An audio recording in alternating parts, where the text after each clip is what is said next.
안녕하세요. 이 채널을 즐겨 듣는 애청자 중 한 명입니다. 저는 30대 중반 여성으로 회사를 하나 운영 중인데요.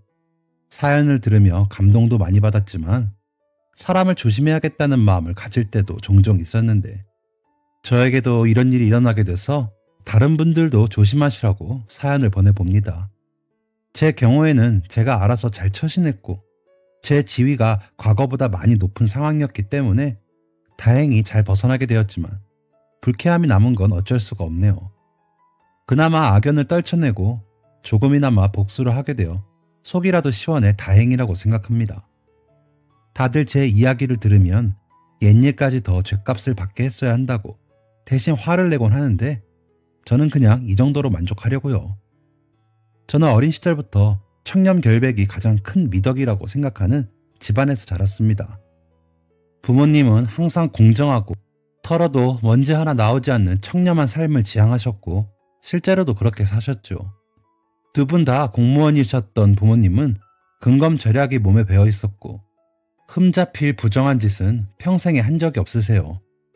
당연히 저에게도 엄하게 그런 사람이 되도록 가르쳤고 저 또한 사업을 하면서 그 부분이 가장 중요하다고 생각하며 일을 해나가고 있습니다. 처음에는 작은 회사였던 회사가 지금처럼 어느 정도 규모를 갖출 수 있게 된 것도 그 덕이 큰 것 같아요. 요즘 같은 세상에 인생을 아무리 돌아봐도 구불구불한 커브길이었던 것 같아 마음이 불편할 때가 있는데 좀 쉽고 편하게 가보려고 무리하게 지름길 만들었다가 제가 만든 길에 제가 걸려 넘어지기 십상이잖아요. 그래서 스스로 발목 잡힐 일 절대 만들지 않고 조금 돌아가더라도 똑바른 길만 가려고 노력하고 있습니다. 회사를 운영하면서도 언제나 청렴하게 일처리를 했고 직원들의 근태나 수당에 대해서도 투명하고 깨끗하게 처리해오고 있어요. 세금 관련해서도 한 번도 문제가 되지 않게 철저하게 관리하고 있고 회사의 매출이 올라가 흑자가 많이 나면 그대로 직원들에게 성과금으로 되돌려주는 식으로 운영하고 있습니다.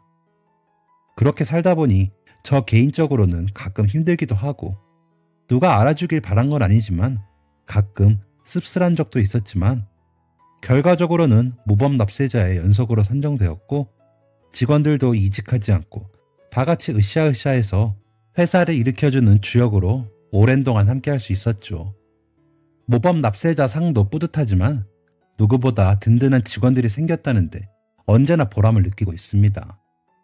제 삶의 신념이 이렇게 굳어지게 된 것은 부모님 덕도 있지만 더 정확히는 어린 시절 부패한 선생으로부터 심한 상처를 받은 게 트라우마로 남은 탓이 큰 것 같습니다. 다들 왜 어린 시절을 생각하면 도저히 이해할 수도 용서할 수도 없는 이상한 교사가 한 명쯤은 있잖아요. 물론 세상에 훌륭한 선생님들도 무척이나 많다는 것을 알고 있습니다. 하지만 그런 훌륭한 선생님들만 만났으면 정말 좋았을 텐데 저는 운이 없게도 교육자라고 차마 말할 수 없는 비정상적이고 몰상식한 인간을 담임 선생으로 만나게 되었죠. 그때가 제 나이 9살 때 일입니다. 그 시절은 막 국민학교가 초등학교라고 이름이 바뀌던 시기였는데 교권이 무척이나 강해서 아무리 어린 아이들이라도 체벌하는 선생들도 간혹 있었고 아이들이 집에 가서 학교에서 있었던 일을 쉽게 부모님께 말하지 못하는 그런 분위기도 있었죠. 저도 집에 가서 부모님께 말씀드리는 게 부끄러운 행위라고 생각하고 있었습니다. 그래서 그때 만난 담임의 만행이 공공연하게 일어날 수 있었던 것 같아요. 그 담임은 이전에 만난 1학년 때 담임 선생님, 그리고 그 뒤에 만난 선생님들과는 차원이 달랐습니다. 일단 맨 처음 만나는 날부터 이상했어요. 담임은 교실에 들어오자마자 칠판에 성의 없이 자기 이름을 적고 저희한테 쪽지 같은 종이를 나눠줬어요. 왜 보통 처음 새학년이 되고 담임 선생님을 만나면 선생님이 먼저 간단하게 인사를 하고 어떻게 반을 운영해 나갈 건지 말씀하신 다음 한 명씩 일어서서 자기소개를 하는 게 일반적인 새 학기 첫날의 풍경이잖아요. 그런데 일절 그런 것 없이 쪽지 같은 종이를 나눠준 다음에 이름 적고 밑에 부모님 직업을 적으라고 하는 거예요. 어린 나이에도 이걸 왜 적지 하는 마음이 있었지만 그때는 선생님이 하늘같이 느껴지던 시기였기 때문에 모든 반 아이들이 군소리 없이 부모님 직업을 적어서 냈습니다. 나중에 안 사실이지만 제가 그때 만난 담임선생은 촌지를 좋아하기로 지역 내에 소문이 자자한 부패한 교사였습니다. 시골 학교라 교육이나 입시에 대해서 많이 알고 있는 학부모가 상대적으로 적다는 맹점을 파고들어서 자신의 영향력을 몹시 높인 다음 교육에 대해 제대로 알지 못하는 시골 학부모 몇몇에게서 촌지를 받아내는 시기였죠. 저희 담임이었을 때는 점점 간이 커졌는지 촌지를 내지 않는 아이들을 대놓고 못살게 굴어 결국 학부모들이 울며 겨자 먹기로 촌지를 납부하게 조정하기까지 했습니다. 아이들에게 자기소개도 시키지 않고 쪽지를 나눠준 건 부모님의 직업을 파악한 다음 앞으로 촌지를 받아내기 위해서 어떤 방법으로 아이를 대해야 할지 가늠하기 위한 작업이었던 것 같아요. 정말 저열하고 교육자로서의 본분을 잊은 파렴치한 교사라고 할 수 있죠. 처음 만난 아이들에게 아무런 관심도 기울이지 않고 그저 자신의 돈벌이 수단으로밖에 생각하지 않았던 거예요. 어쨌든 그때는 그런 것에 대해 아무것도 몰랐고 그저 선생이 부모님 직업을 적으라고 했으니 저도 공무원인 저희 부모님의 직업을 적어서 냈죠. 부모님이 급이 좀 높은 공무원인지라 근무지가 특수했는데 선생이 그걸 유심히 봤었는지 처음 며칠 동안은 저에게 무척이나 잘해줬습니다. 일주일에 한 번씩 청소구역을 바꿔가면서 청소하기로 했는데 저에게는 가장 쉬운 업무인 칠판 지우개 털기 같은 사소하고 힘들이지 않는 업무를 배정해 주었고 수업 시간에 별것 아닌 일로 칭찬도 많이 해주었어요. 당연히 그 나이에는 어른들이 하는 말 하나하나가 중요한 시기이니 많은 칭찬에 자신감도 많이 올라가고 학교 가는 게 매일매일 즐거웠습니다. 반면 쪽지에 적힌 부모님 직업이 그리 좋지 않았던 아이들은 어린아이가 하기엔 너무나도 힘든 청소를 도맡아서 해야 했어요. 이를테면 화장실 청소를 혼자만 다 한다던가 청소할 때 의자를 죄다 교실 뒤로 밀어놓아야 한다던가 하는 건 말이죠. 그런 아이들은 수업 시간에 조금만 다른 곳을 보고 있거나 말을 더듬으면 크게 혼이 났습니다. 자연스럽게 그 아이들은 저처럼 편애받는 아이들의 눈치를 보게 되고 교실 안에서 눈에 띄게 위축되더군요. 어린 제가 보기에도 말입니다. 하지만 저는 그때 그게 잘못된 일이고 그 선생의 총애를 받는다고 으쓱할 일이 절대 아니라는 걸 깨닫기에는 너무 어린아이였어요. 지금 생각해보면 그런 총애가 1년 내내 이어졌다고 해도 저에게는 결코 좋은 일이 아니었을 것입니다. 아무튼 그렇게 처음 몇 주 동안 담임의 총애를 한몸에 받던 제 처지는 처음으로 학부모와의 만남이 진행되었던 날을 기점으로 완전히 바뀌게 되었습니다. 그날은 학부모의 날이라고 불리는 학교 내에서 학기마다 한 번씩 부모님이 학교로 와 담임과 이야기를 나누는 연례 행사였는데 다른 학교에서도 형식적으로는 남아 서로 인사를 나누고 아이의 교육 상태, 부모가 모르는 학교에서의 모습 등에 대한 이야기를 나누긴 하더라고요. 그런데 유독 제가 다니던 학교에서는 학부모의 날에 대한 홍보를 심하게 했습니다. 아마 학교 자체가 촌지를 받는 행위에 뼛속까지 깊게 연루가 되어 있는 것 같아요. 저희 부모님께 참석 여부를 여쭤보니 수업 참관이면 한번 가겠지만 담임 선생을 믿고 있고 저도 믿고 있으니 딱히 선생님께 부탁드릴 게 없다며 참석을 안 하신다고 하더군요. 그때는 부모님도 저도 담임이 그렇게 파렴치한 사람인 줄 몰라서 크게 의미를 두는 행사는 아니었어요. 하지만 학부모의 날 공공연하게 촌지를 내는 게 당연한 문화로 남아있었는데 저희 부모님이 촌지를 납부하지 않으니 저는 바로 담임의 총회 그룹에서 버려지게 된 거죠. 나중에 들었는데 담임이 그날 모인 학부모들과 함께 저희 부모님 욕을 엄청 한 모양이더라고요. 돈도 많이 버는데 자녀 교육에 힘을 쓰지 않는다나 뭐라나 하면서요. 저희 부모님이 고소득자라는 게 더 괘씸죄로 작용했던지 그날 이후로 처음 쪽지에 가난한 것으로 판명되었던 아이들의 경우보다 더한 괴롭힘이 시작되었습니다. 아마도 제가 학교 생활을 고통스러워하면 부모님이 더 이상 견디지 못하고 우리 애 잘 봐달라고 촌지를 전해줄 거라고 생각했나 봐요. 그 다음날 아무것도 모르고 학교를 간 저는 여느 때처럼 칭찬을 받기 위해 수업 시간에 손을 들고 발표를 했고, 평소엔 입이 침이 마르게 하던 칭찬 대신 수업을 방해했다며 호되게 혼이 나고 나서야 무언가 잘못되었다는 걸 직감하게 되었습니다. 그날 하루는 정말 버티기 힘든 하루였어요. 1교시부터 그렇게 혼이 나고 난 뒤에도 분이 풀리지 않았는지 남은 수업 시간에는 겁을 먹고 발표를 하지 않았음에도 제가 딴짓을 하고 있었다거나, 심지어는 수업에 집중하지 않고 다른 생각을 하고 있다는 말도 안 되는 핑계를 대면서까지 저를 다른 아이들이 모두 보고 있는 앞에서 교탁 앞으로 불러내서 혼을 냈어요. 어린 나이에도 너무나도 수치심이 들어 눈물이 자꾸 났습니다. 나중에는 제가 자꾸 울어 다른 아이들의 수업을 망쳤으니 죗값을 뉘우치고 봉사하는 의미에서 저희 반 관할 화장실도 아닌 한 층에 있는 화장실 전부를 청소하라는 명령까지 내리더군요. 다른 반 아이들까지 지켜보는 와중에 화장실 청소를 하는 게 정말 지옥처럼 느껴지고 창피했어요. 무엇보다 가장 힘들었던 건 제가 화장실 청소를 하고 있으면 저를 싸늘하게 쳐다보는 또래 아이들의 눈빛이었습니다. 그 나이 때는 어른들의 말에 휘둘려서 아이들이 또래를 평가하는 일이 많잖아요. 특히 초등학교 저학년 때는 담임이 거의 왕이나 신처럼 느껴지는 절대 권력인데, 담임이 주도하여 저를 따돌림시키고 반에 피해를 끼치는 아이라는 이미지를 만들어버리니 다른 아이들이 거기에 동조하는 건 당연한 일이었어요.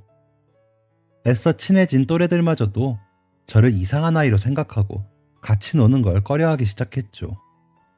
그렇게 외톨이가 되니 담임이 없는 자리에서도 아이들이 제가 하는 모든 일에 꼬투리를 잡아 화를 내고, 제가 아무것도 하지 않았는데도 반에 피해를 줬다며 혼내듯이 말하는 아이들도 있었죠.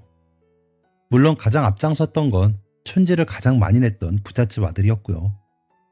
처음에 담임에게 괴롭힘을 당했던 아이들마저도 본인들이 괴롭힘 당하지 않으니 제가 힘들어하는 걸 구경하며 속으로 은근히 즐거워하더라고요. 정말 그 어린 나이가 인생에서 가장 사람에게 상처를 많이 받은 때인 것 같습니다. 하지만 그때는 너무 어렸기 때문에 다 제가 잘못해서 혼나는 줄만 알았어요.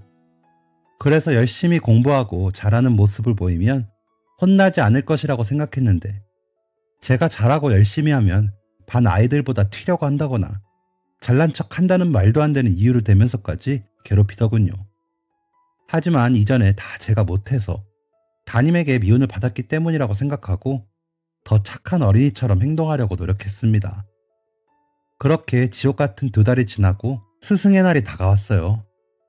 저는 담임에게 스승의 날 선물로 드리려고 용돈을 모아 작은 화분을 샀습니다. 집에 와서 담임에게 혼난 일에 대해 일절 말하지 않았던 터라 부모님은 제가 담임을 정말 좋아해서 용돈을 모아 선물을 드리는 줄 알고 칭찬까지 하셨죠. 사실은 저 좀 그만 괴롭히고 예뻐해달라는 마지막 부탁이었는데도 말입니다. 아니나 다를까 담임은 제가 벌벌 떨면서 건넨 화분을 제가 보는 앞에서 깨트려 버렸어요. 아직도 그때의 반 분위기가 잊혀지지가 않네요. 유림이, 너는 어린애가 벌써부터 이렇게 못된 짓을 하는구나. 너 커서 뭐가 되려고 벌써 선물 같은 걸 들고 와서 아이들 보는 앞에서 주고 그래? 너 선생을 얼마나 우습게 보는 거야? 그냥 제가 춘지 안 들고 와서 화내는 거면서 제가 무슨 뇌물이라도 상납하는 것처럼 길길이 화를 내며 화분을 던져 깨트리더군요.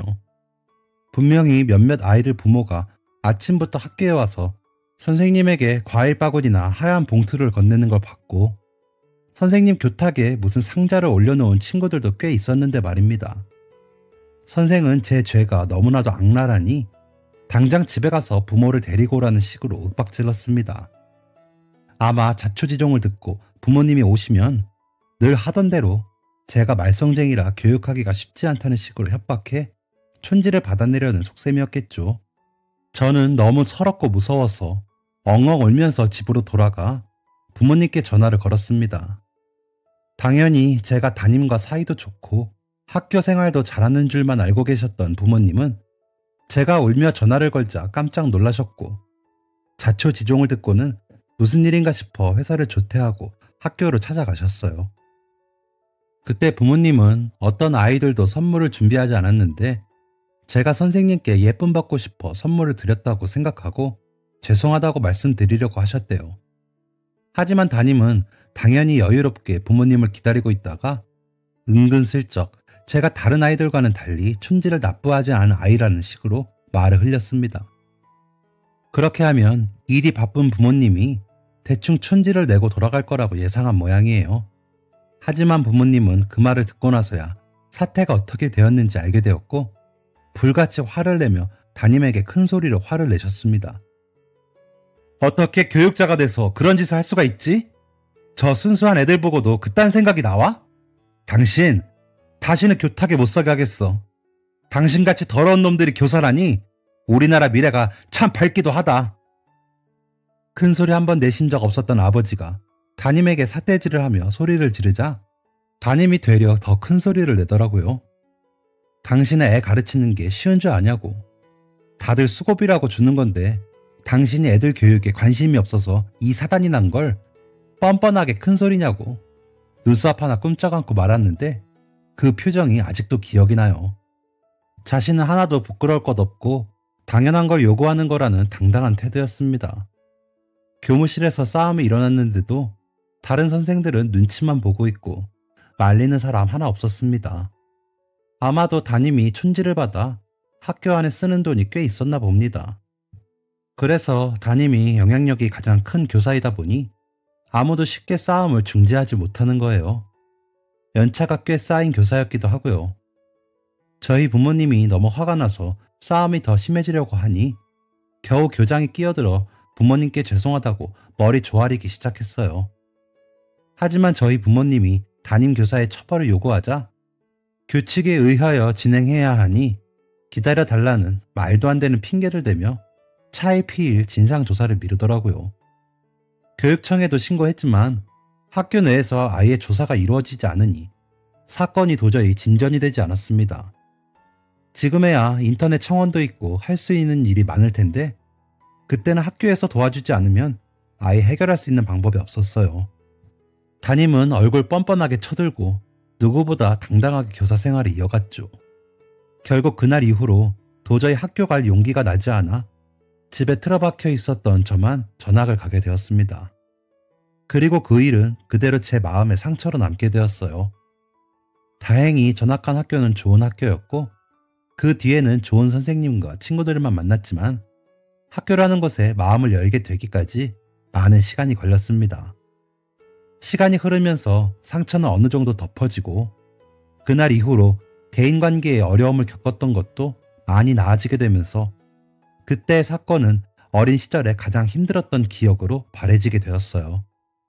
하지만 마음속 깊은 곳에서 그런 어른은 되지 말아야지, 누구보다 청렴하고 바르게 살아야지 다짐하면서 살게 되었습니다.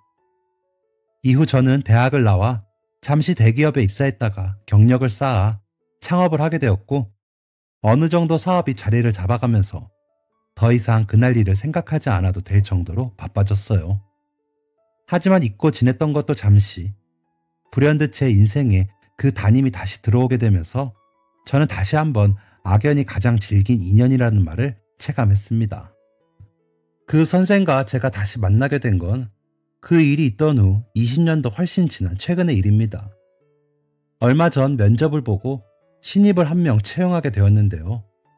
그 신입은 대학도 외국에서 나오고 스펙도 좋았고 면접 때 인상도 좋고 성격도 서글서글해 보여 솔직히 한 기업의 대표로서 뽑지 않을 이유가 없는 인재였습니다.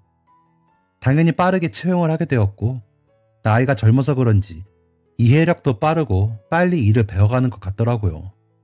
신입인데도 회사에 필요한 인재를 채용하게 된 것 같아 흐뭇해하고 있었습니다. 그런데 얼마 전 친구와 외식을 하러 갔다가 가족 모임을 하고 있던 신입을 마주치게 되었어요. 안 그래도 그날 회사에서 점심을 먹으면서 취직 기념으로 가족들이 서울로 올라와서 밥 한 끼 하기로 했다는 이야기를 들었는데 같은 식당에 오게 된 것 같았습니다. 신입사원이 먼저 자리에서 일어나 아는 척 하기에 저도 가족들께 인사라도 드려야 하지 않을까 싶어 테이블로 다가가는데 글쎄 옆에 앉아있는 사람이 그때 담임인 거예요. 저는 그때의 충격이 너무나 컸기 때문에 담임의 얼굴을 단 한 번도 잊어본 적이 없습니다. 처음엔 잘못 받겠지 생각했어요. 하지만 신입사원이 아버지라고 소개시켜줘서 그제야 제대로 얼굴을 보았는데 그동안 어찌나 욕심 많고 부패하게 살았는지 아직도 눈빛이 탐욕으로 번들거리고 욕심이 덕지덕지 붙어있는 얼굴은 20년이 훨씬 넘은 아직까지도 그대로더라고요. 인사를 하면서도 이게 어떻게 된 일인지 상황 파악이 안 되어 어리둥절하다가 당시 담임이 수업 시간에 늦둥이 아들이 태어났다는 이야기를 가끔 했었던 게 번쩍 기억이 났습니다. 그 막내 아들이 저희 회사로 들어오게 된 신입 직원이었던 거죠. 세상에 이런 일이 어떻게 있을까 하고 너무 놀라서 표정이 바로 굳었습니다. 세상에 수많은 사람이 있는데 왜 하필 이 담임의 아들이 저희 회사에 입사를 하다니요. 그동안 너무 시간이 많이 흘러서 그런지 아니면 저 말고도 많은 아이들을 괴롭히고 지내서 저를 그냥 잊어버린 건지 제가 테이블에 가까이 와도 알아보지 못하는 것 같은 눈치인 담임을 앞에 두고 이 자리를 그냥 엎어버릴까 생각했어요. 하지만 너무 해맑게 저를 소개시켜주는 신입사원이 마음에 걸려 그냥 대충 인사하고 바로 뒤돌아섰습니다. 심장이 너무 두근두근 떨려서 손까지 떨릴 지경이었습니다. 같이 온 친구가 무슨 일 있냐고 물어볼 정도였어요. 그날의 사건은 거기서 끝난 게 아니었습니다. 저는 황급히 담임이 앉아있던 테이블과 최대한 먼 곳으로 자리를 잡고 식사를 이어갔습니다. 만나는 친구와 무척이나 오랜만에 만났고 예약도 며칠 고생해서 한 자리라 약속을 파하기엔 예의가 아닌 것 같았거든요. 물론 밥이 코로 넘어가는지 입으로 넘어가는지도 모를 정도로 정신이 없었죠. 그런데 식사를 하다가 친구가 화장실을 간다고 자리를 비우자 갑자기 담임이 제가 있는 테이블을 찾아오는 게 아니겠어요? 그리고는 저희 부모님께 은근히 춘지를 달라는 식으로 말꼬리를 흘렸을 때와 같은 말투로 비열하게 웃으며 말하더군요. 대표님, 우리 아들내미 잘 부탁드립니다. 우리 아들이 경력이 많이 없어서 걱정을 많이 했는데 그래도 아시겠지만 시키는 거 다 잘하고 똑똑합니다. 다른 직원 10명 갖다 놓는 것보다 얘 하나가 낫지요. 좀 있으면 아시겠지만 솔직히 제가 대표님 입장이었으면 얘를 바로 진급을 시키고 다른 직원들은 구조 조정을 해서 인건비를 줄여보는 것도. 도대체 무슨 얘기를 하는 건지 이해도 못했는데 갑자기 담임이 주머니에서 흰 봉투를 꺼내 제 주머니 안에 찔러 넣더라고요. 그제야 담임이 무슨 얘기를 하는 건지 이해가 되면서 정말 기분이 확 나빠졌습니다. 그렇게 바르게 살아가려고 노심초사하면서 부단히도 노력했는데 그 선생이 한 말과 행동 한 번에 인생이 그대로 시궁창에 떨어진 것 마냥 오염되었다는 생각이 들더군요. 도저히 참아줄 수가 없어 봉투 그대로 바닥으로 집어 던졌습니다. 마치 그 옛날 제가 사온 화분을 바닥으로 던져 깨트리던 선생의 모습 그대로 말입니다. 와, 정말 당신 아직도 그렇게 살아? 진짜 개벌은 못 준다더니 나 누군지 기억 안 나지? 9살이라는 나이에 당신한테 촌지 앉아서 몇 달 동안이나 당신한테 구박당하던 이유림이야. 내가 아직도 그때 당신 교직에서 못 끌어내린 거 한으로 생각해. 아직도 봉투면 모든 게 다 된다고 생각하고 사는 거야? 진짜 멍청하기 짝이 없네. 제가 봉투를 바닥에 던지자마자 담임의 욕심으로 가득 찬 얼굴이 잔뜩 일그러지면서 표정이 딱지 뒤집듯이 바뀌었어요. 그러다 마침 제가 기억이 난 듯 얼굴이 불그락 푸르락해지더니 뭐라고 한마디 하려는 듯 얼굴이 빨개지더라고요. 하지만 제가 워낙 난리를 치니 사람들이 다 쳐다봐서 어쩔 수 없이 황급히 자리를 떠났습니다. 그 와중에 바닥에 떨어진 돈다발은 쏙 챙겨가지고요. 사람들이 쳐다보는 게 부끄러운 건지 아니면 자기는 항상 돈 주면 다 해줬는데 저한테는 안 통하니까 화가 난 건지 얼굴이 아주 시뻘개진 게 볼만했어요. 친구가 소란을 듣고 놀라서 다가와서 무슨 일이냐고 물어보기에 들으란 듯이 큰 소리로 말했습니다. 촌지 밝히던 부패한 교사가 아직도 제보를 못 고치고 똑같은 짓 하길래 한마디 해줬다고 말입니다. 제가 크게 말하니 사람들이 여기저기 기웃거리면서 담임을 쳐다보더라고요. 그렇게 망신 준다고 제가 어릴 때 받았던 상처 치유되는 건 아니지만 속이라도 조금 시원하니 다행이라 생각했어요. 다음날 저는 아무 말 없이 지나가려고 했는데 신입사원이 제 사무실로 들어와 따지더군요. 왜 어제 가만히 있는 자기 아버지한테 망신 주냐고 말입니다. 어이가 없어서 웃음도 안 나더라고요. 가만히 있는 아버지? 야, 너희 아비라는 인간에 대해서 제대로 잘 모르나 보네. 가정에서는 되게 좋은 척하는 사람인가 보다. 밖에서는 아닌데. 아버지 초등학교 교사였지? 불행하게도 내가 어릴 때 그 사람이 담임이었어서 아주 잘 알거든. 봉투를 그렇게 밝히더라고. 그것 때문에 내가 어릴 때 얼마나 고생했는지 아직도 꿈에 나올 지경이야. 당신은 알고 있나? 당신 유학 가서 스펙 쌓고 그런 거 다 그렇게 학부모들 뜯어가며 받은 돈으로 학비 마련한 거. 그것도 모자라 어제 당신 아빠가 나한테도 봉투 들이밀면서 잘 부탁한다며 당신 진급시키라더라. 어이가 없지? 지금 시대가 바뀌어도 한참 바뀌었는데 당신 아빠라는 사람은 시대를 못 따라가도 한참 못 따라가더라고. 제가 너무 화가 나서 막 이렇게 쏘아붙이니 신입사원이 되려 화를 내는 게 아니겠어요. 솔직히 그때 깨달았습니다. 가정교육 어디 안 간다는 걸 말입니다. 제가 담임이 봉투 건네며 진급 요구에 화가 난 것, 학부모들에게 뜯어낸 돈으로 유학도 가고 호의호식한 것을 언급해도 신경도 안 쓰고 제가 본인을 회사에 필요한 인재로 생각하지 않는다는 부분에서 억울함을 느낀 모양이더군요. 네가 감히 나를? 이런 기분이 들었나 봐요. 대표님, 저희 아버지 옛날 사람이라 아들 사랑하는 좋은 마음에 그러신 건데 그럴 수도 있죠. 행여 저를 아버지 때문에 해고하시려면 꿈도 꾸지 마시죠. 엄연히 이거 노동법에 위반되는 일입니다. 저는 아무것도 모르고 있었던 일이고 잘못도 없습니다.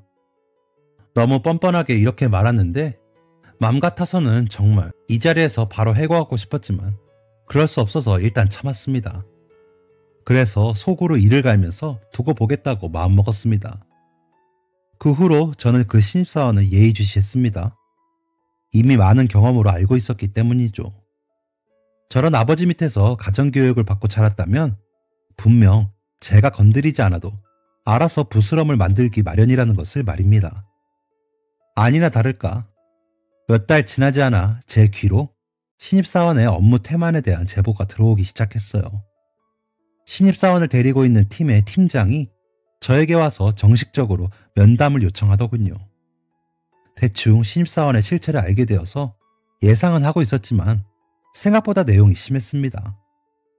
몇 차례 프린트의 잉크를 훔쳐 중고 사이트에 판 정황이 밝혀졌고 이외에도 자신의 성과가 아니라 얼마 전에 들어온 인턴의 성과인데 본인 이름으로 업무 보고를 올려 수당을 챙겨간 것.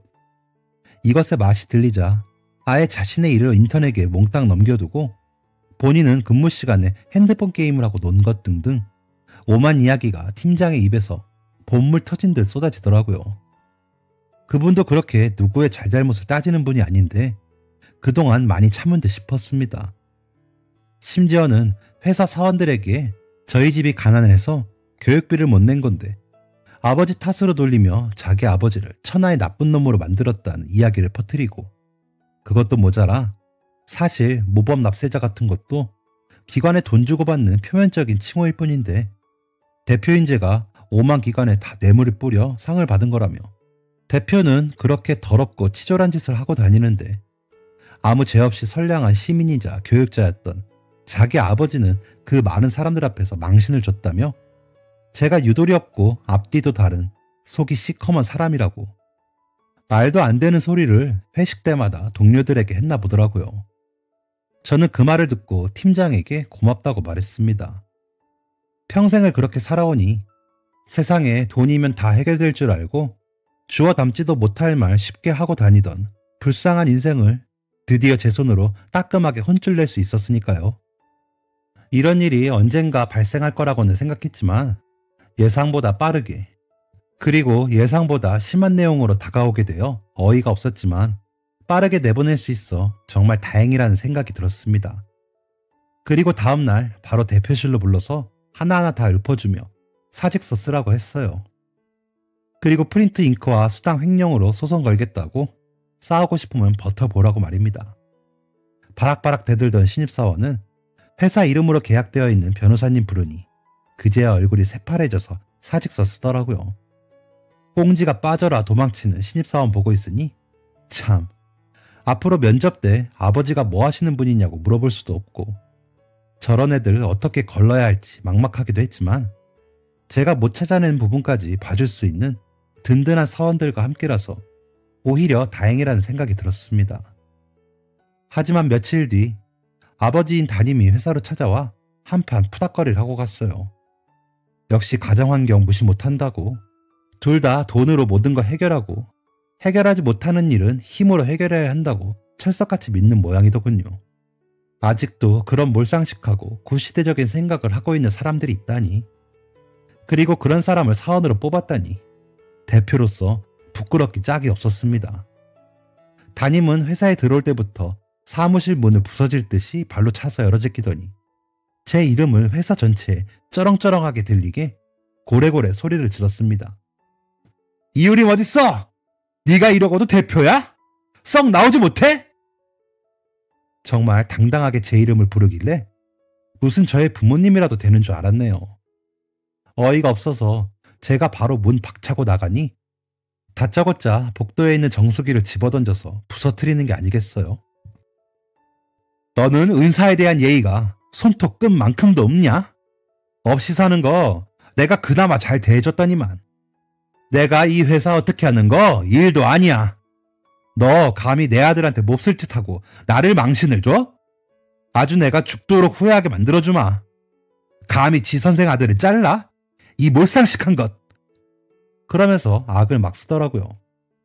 저는 어릴 때부터 원래 그런 사람인 줄 알고 있었으니 별로 충격도 받지 않고 무표정하게 지켜보고 있는데 동영상을 찍고 있는 다른 사원들 사이로 건장한 남직원들이 놀라 뛰어와서 저를 뒤로 숨기고 제압을 했습니다. 막 난동을 부리다가도 힘세 보이는 남자 직원들이 우르르 달려오니까 주춤주춤 기세가 꺾이더니 마침내 제압당하더군요. 잡힌 상태로도 막 소리를 지르면서 악을 지르는데 다른 직원들도 어이가 없어서 한마디씩 욕했어요. 뭐 저런 몰상식한 인간이 다 있냐. 그 아빠의 그 아들이다 하면서 말이죠. 제압당해서 있는 모습이 스스로 엄청 굴욕적이었을 겁니다. 그리고 제가 앞으로 나아가 면전 앞에다가 똑똑히 들으라고 말했습니다. 지금 무슨 짓 한 건지 법정 가면 우리 회사 변호사가 똑똑히 교육시켜 줄 거야. 여기 있는 모든 우리 직원들이 증인되어 줄 거고, 마침 CCTV도 여기 있네. 직원들이 찍은 영상도 있고 이 정도면 증거 충분히 다 있는 것 같은데 지금이라도 교육시킨다는 건 그쪽에서 할 말이 아니지 않나? 큰일 난 거 알았으면 지금 가서 변호사라도 알아보던가. 그러니까 자기는 자기 아들이 부당하게 해고당한 걸 항의하러 온 건데 무슨 적반하장이냐. 자기가 피해자 아니냐. 헛소리를 하길래 법정에서 밝혀보자고 하고 쫓아냈어요. 현재 변호사를 통해서 협박, 재물손괴, 업무방해 등의 혐의로 강력 처벌을 요구한 상태고요. 아들인 신입사원은 제가 몸담고 있는 업계가 많이 좁은 편이라 이미 업계에서 매장당해 발도 들이지 못하는 상태입니다. 그런 것도 생각하지 못하고 처신 제대로 못한 신입사원이 얼마나 어리석고 세상 물정 모르는 사람이었는지 지금은 스스로 좀 깨달았겠죠. 그냥 회사 안에서 관계가 좋지 않아 나간 것도 조금 걸림돌이 되는 마당에 업무 태만과 횡령, 그리고 아버지를 앞세워서 대표에게 협박 및 재물손괴를 한 건 아예 차원이 다른 문제니까요. 저는 앞으로도 모범 납세자에 계속 선정될 수 있게 열과 성을 다해서 노력할 거예요. 모든 회사와 업무와 인사 문제도 투명하게 처리를 할 것이고요. 저를 믿어주고 제 신념과 같이 청렴결백하게 일하는 저희 직원들은 더더욱 믿게 된 사건이라고 생각하고 넘기려고 합니다. 앞으로도 저는 저희 사원들을 믿고 꿋꿋이 회사를 운영해 나갈 것입니다. 법정 싸움이 끝났을 땐 담임과 담임의 늦둥이 아들인 신입사원이 세상은 그렇게 살면 안 된다는 걸 깨닫고 조금이라도 깨끗한 마음으로 세상을 살아갔으면 좋겠다는 생각이 드네요. 그렇지 않을 가능성이 크지만요.